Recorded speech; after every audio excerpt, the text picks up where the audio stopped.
floor is yours. Okay. Can you hear me? Hello? Yes, we can hear you well, yes. Okay, good. It's an honor to be here with you today, and particularly since my father, Dr. Phil Amro, started work in Thailand in the 1950s and continued working through there on up to the present, and as far as through our company, P.E. Lamro and Associates, which this year is celebrating its 60th anniversary. And I know he would be very pleased the fact that I'm participating in this conference, and I am as well.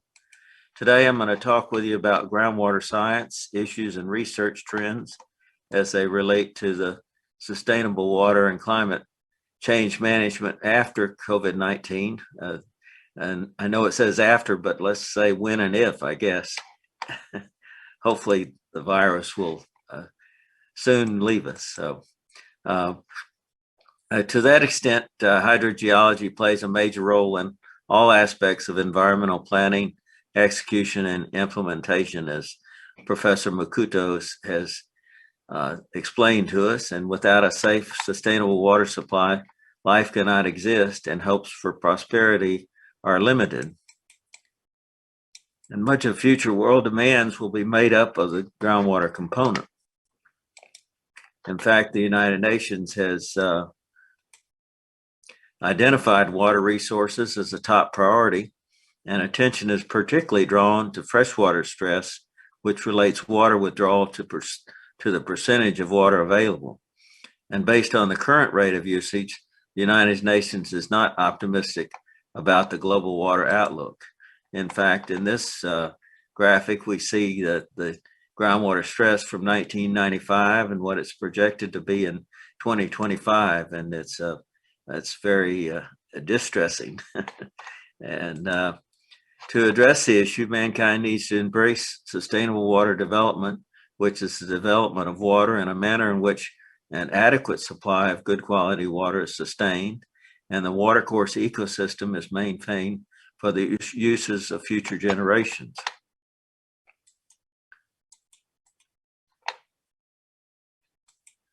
Water quantity and water quality are inextricably linked, as we well know, and therefore there needs to be rapid movements towards sustainable water development in developed and developing countries.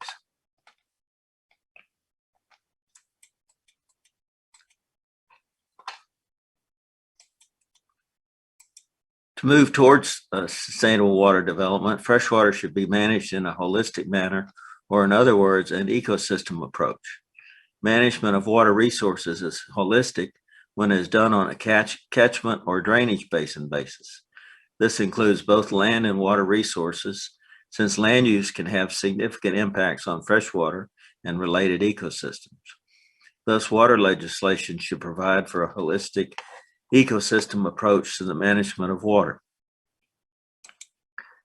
To that extent, the United Nations has addressed this as far as its Sustainable Development Goal number 6, which is access to water and sanitation. And clean, accessible water for all is an essential need of the world. There's sufficient fresh water on Earth to achieve this, and due to bad economics or poor infrastructure, which we see not only in the United States, but many countries around the world, millions of people, most of them children, die from diseases associated with inadequate water supply, sanitation, and hygiene. Water scarcity, poor water quality, and inadequate sanitation negatively impact food security, livelihood choices, and educational opportunities for poor families. Drought afflicts some of the world's poorest countries, worsening hunger and malnutrition. And by 2050, 1 in 4 people is likely to live in a country affected by chronic or recurring shortages of fresh water. Some of the research that's ongoing to address these problems is highlighted in selected prominent journals, several of which I'm editor of which. and they're published by Springer. Excuse me, Dr. James. I'm Yes. so sorry to interrupt, but we cannot see your screen. Have you shared your screen yet? Yes, you haven't seen anything that I've. No, we cannot see your screen. I mean your slides at all. So if you could you please maybe send your slide through the chat box so that we can share from outside? I'm not sure how to do that. Okay. Let's see. Okay, maybe okay, so you see the chat box at the bottom. It said chat. So just click there. Yes. No.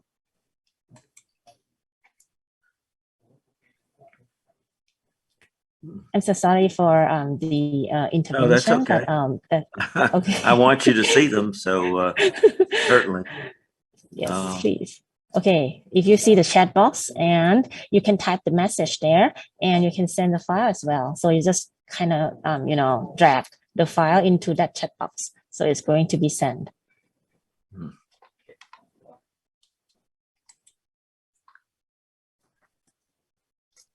No.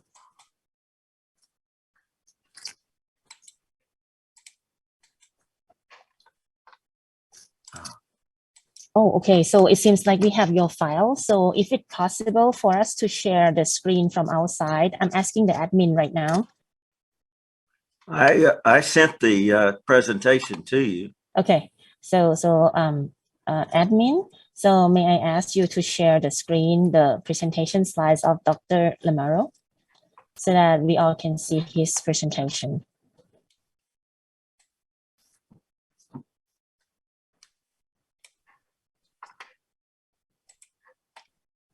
Okay, so now, now we see your screen. Okay, Dr. Lamaro. So maybe would you like to start at the beginning, or maybe you can start at any slide that you want so that we can click to the slide that you like us to share on the screen right now? Okay. Yeah, I can't. I'm having trouble getting back into the Zoom now.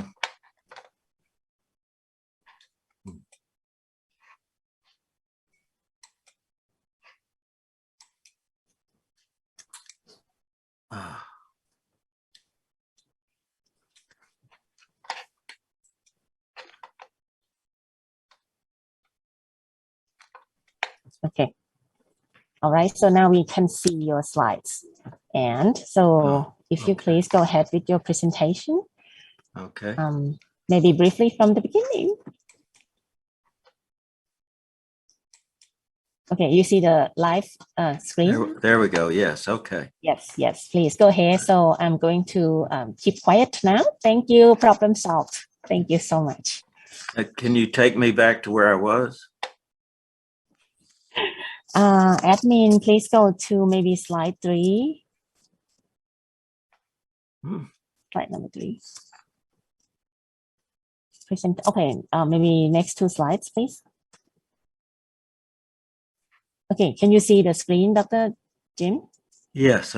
Yeah, now you see that it's slide number 5. So if you like to, you know, maybe repeat this slide and then move on to the next one. Okay. Yeah, if you go to the Sustainable Water Resources Management, the cover of the journal, and next is the aims and scope.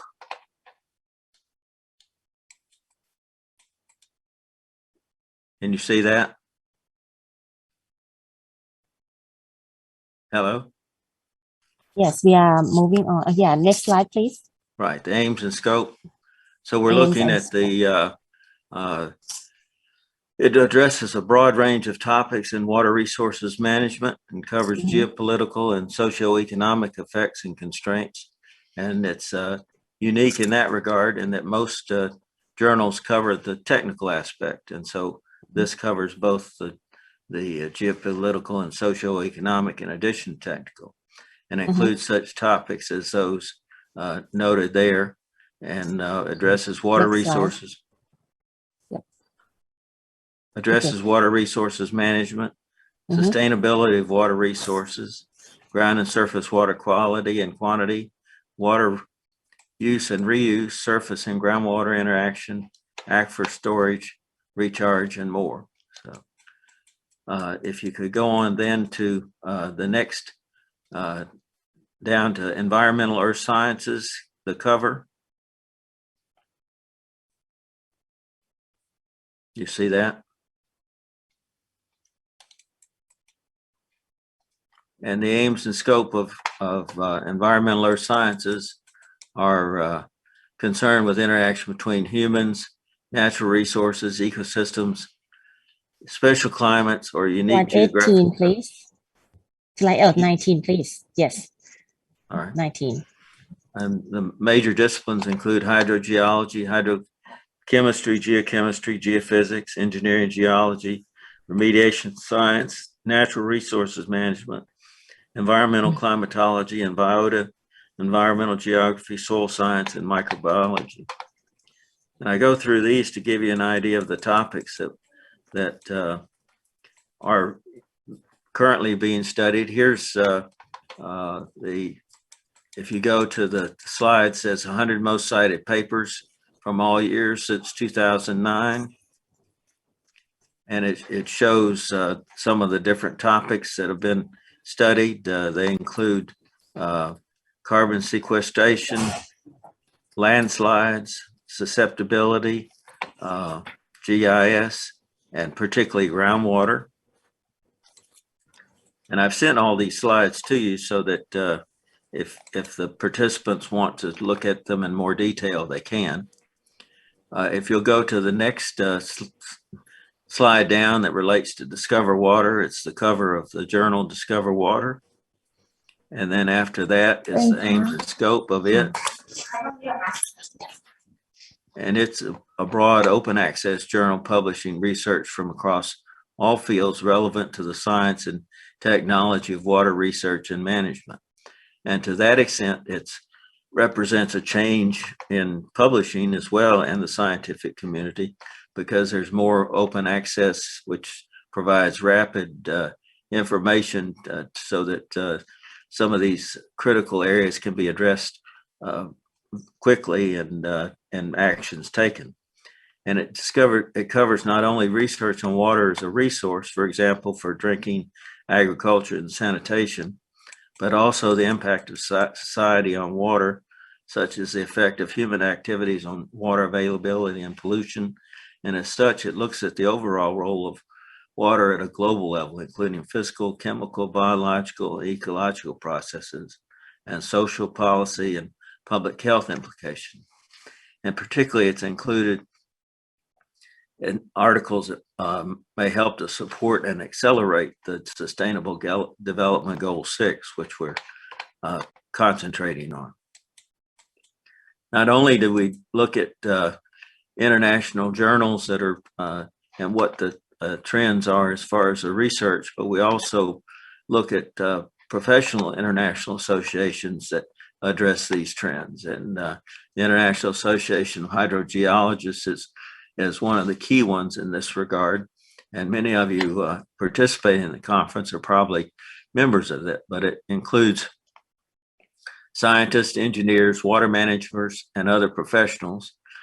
Groundwater research, management, and protection has 4,000 members worldwide in 40 countries, provides worldwide networking, and 8 specialized research commissions. And for those of the younger people in the audience, I do like to emphasize the fact of the help that it gives as far as networking and meeting people around the world and finding out what they're working on and what's at the forefront of research.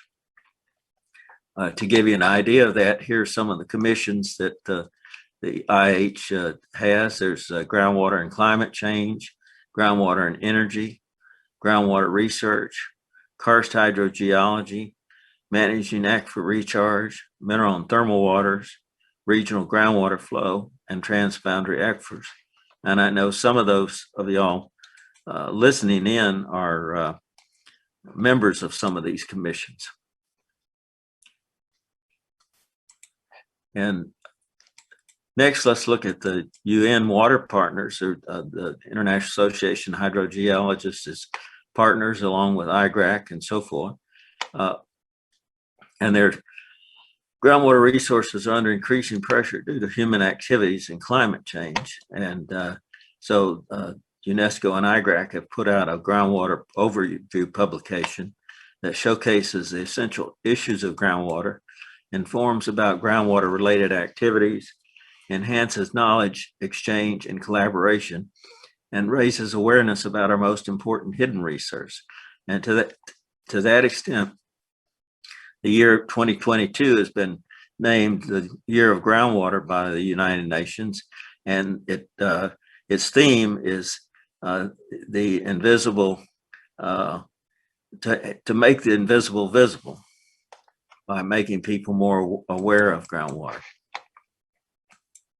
Here's the publication itself. It's the, well, you can probably, it's the groundwater overview slide. It's the cover of it. And then in it, it covers several important areas. And one of those, of course, is climate variability. And it's the world's largest distributed store of fresh water. Pardon me. Groundwater plays a central part in sustaining ecosystems and enabling human adaptation to climate variability and change. Aquifers have a buffering capacity and they're naturally more resistant to external impact than surface waters. Since variability of surface water availability is increasing due to climate change, the strategic importance of aquifers for water and food security is clearly growing.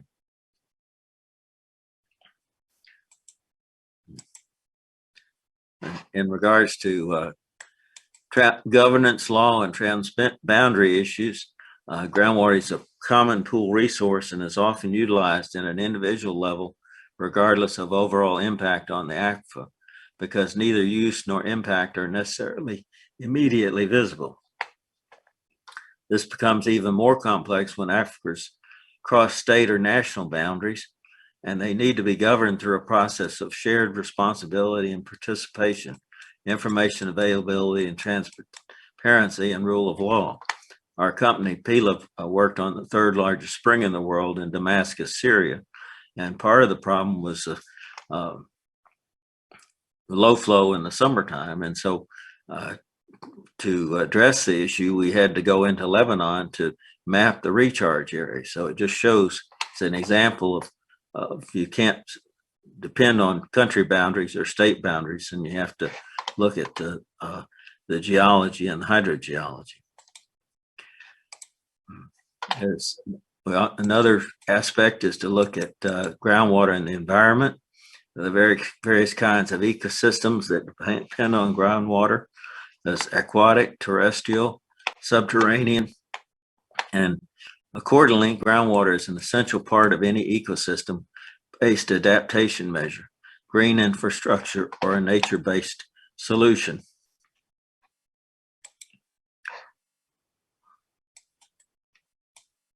Groundwater and settlements. It's the main source of water supply in many cities around the world and increasingly under pressure due to continuous urbanization, climate change, and inadequate water management. Groundwater depletion and land subsidence are serious problems, particularly in Bangkok right now and other similar large cities around the world. In fact, in Environmental Earth Sciences, we've just now published a special issue on that if you're interested in that problem.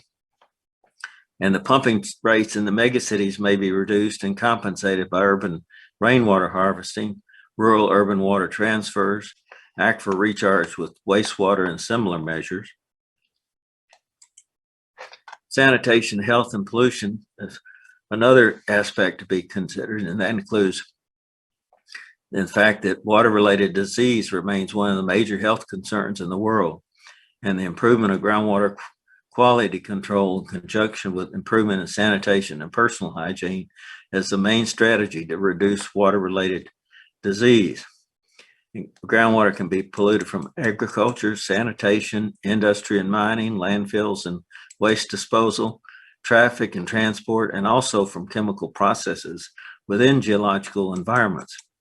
So regular groundwater monitoring vulnerability assessment, protection from point source and diffuse pollution and pollutant removal are some of the necessary actions to preserve and improve groundwater quality and health. And as Dr. Makuto was telling us, in regards to food and energy, about 2/3 of all abstracted groundwater is used in agriculture. Global food production increasingly relies on groundwater over abstraction, and groundwater depletion eventually leads to decline of food production. About 1/4 of the energy used globally is spent on food production and supply, including groundwater pumping. Deep aquifers as a potential source and a sink for heat can play a much more prominent role in the provision of renewable energy.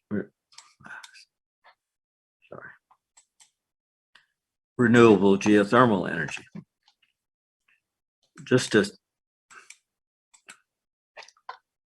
finally, in regards to economics, groundwater resources are extensively used in production processes by large international companies all over the world.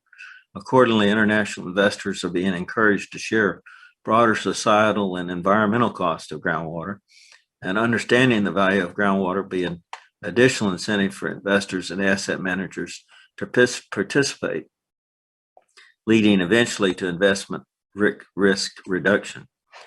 Finally, as a summary, there are a number of research trends, some of which we've touched on, but some of the more important ones include remote sensing increasingly used for aquifer management, satellite data interpretation for drought and long-term weather forecasting, bringing more real-time reporting data online via the web, cross-disciplinary training, regional, national, and international emphasis on improving water use agreements and best practices, and more collaborative studies among consortium universities or corporations, and water as an economic commodity or as a natural right. And in regards to training, many of the people from Thailand have come to Alabama to train with our company and or at the University of Alabama, and we hope that can be a continuing thing in the future. So, but thank you very much, and I'll look forward to discussion later on. Thank you very much, Dr. J.